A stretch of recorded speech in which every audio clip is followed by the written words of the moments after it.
আজকে আমরা বানাচ্ছি সর্ষে দিয়ে ইলিশ মাছের ঝাল। তার জন্য দেখুন আমরা ইলিশ মাছগুলো কেটে নিয়েছি।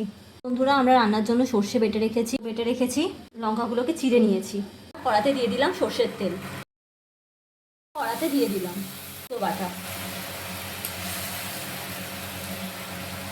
লঙ্কা, জল দিয়ে আমরা দিয়ে দিচ্ছি আন্দাজ মতো হলুদ গুঁড়ো,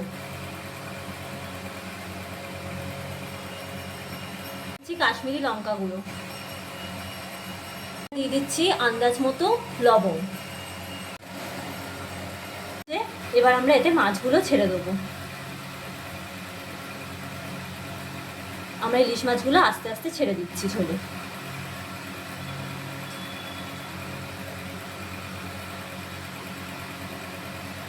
এটা এবার আমরা ফুটতে দিয়ে দেবো। আমাদের ইলিশ মাছের ঝালটা তৈরি হয়ে গেছে।